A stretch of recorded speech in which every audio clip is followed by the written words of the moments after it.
So, una kailangan nasa slot 2 yung FMCB. 'Pag meron naman kayong normal na memory card, lagay niyo sa slot 1 yun ta's slot 2 yung FMCB. So, sa browser 'pag open niyo nung PS2, punta kayo sa browser, lalabas yan, enter niyo X, may lalabas na puti tapos corrupted data. Yung corrupted data na yan kailangan hindi niyo yan ma-delete. Tsaka walang kailangang naka-save na iba diyan. Ta's back niyo ulit ng isa. Yan. 'Pag na-back niyo na, lalabas yung free MacBoot. Yan. 'Pag lumabas na yan, okay na yan. Ibig sabihin naka-ano na kayo, naka-modify na.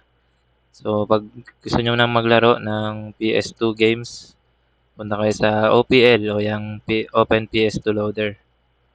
Press X, press circle 'pag sa mga Japanese na console. Pero diyan, press X. Yan, napapasok na kayo diyan sa settings. Punta muna kayo sa settings, X niyo yan yung settings. Tapos punta kayo dun sa BDM Start Mode. Yan.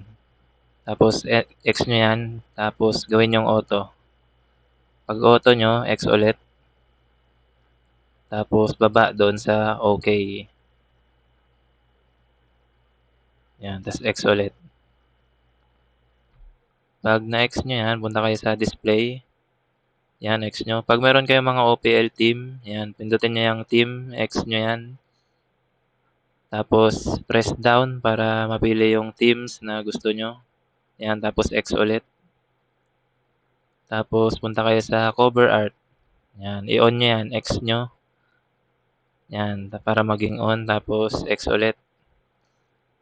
Yan. Hanggang sa mag-on na siya, tapos baba kayo ulit sa OK. Yan, pag meron kayong extra na memory card sa slot 1, i-save nyo. Pero kung wala, huwag nyong i-save. Yung save changes.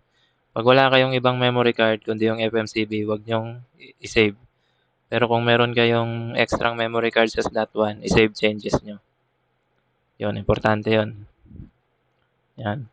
Pag pinindot nyo na yung circle, ito na lalabas yung mga games na. So, mamimili na kayo dyan. Pwede na kayo maglaro. Para naman makalaro kayo ng free na SNES games, yung mga Nintendo sa FMCB memory card mismo. Yan, punta lang kayong browse ulit, tapos X, then back ulit para ma-activate ulit yung free MacBoot. Yan. Pag na-activate nyo na yan, kailangan nyo pumunta sa SNES. Sa baba, SNES, yan. X nyo. Para ma-access nyo yung free games dun sa memory card na 5 games yon na free. Yan. Yan yun. Punta kayo dyan. Pag walang memory card sa slot 1, yan ang lalabas. Triangle lang pindutin nyo. Tapos, antayin nyo matapos yung disclaimer.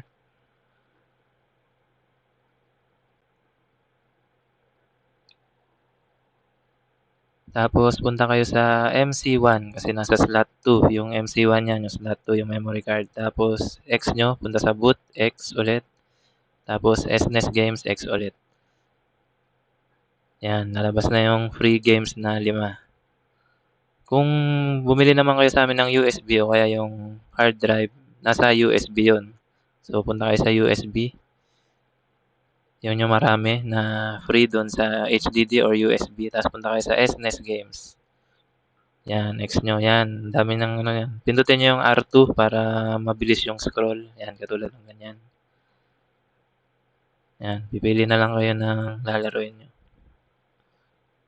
Yun. So, bibigyan ko kayo ng example doon sa mga FMCB na ayaw gumana. Ibig sabihin, meron kayong na-save doon sa FMCB memory card kaya hindi gumana yung FMCB nyo. Katulad nito. So, pinindot ko yung browse, tas enter. Merong nakasave na OPL folder yon, yung isa. May kita nyo yung kanan na yun. Kung yun yung corrupted data, tas OPL folder. Kailangan ma-delete nyo yung OPL folder na yan. So, X nyo lang yan. Tapos, baba sa delete, X ulit.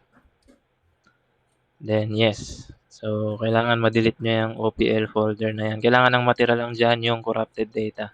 Yan, 'pag natira na yung corrupted data, puwede niyo nang i-restart yung PS2 niyo at gagana na ulit ang FMCB niyo.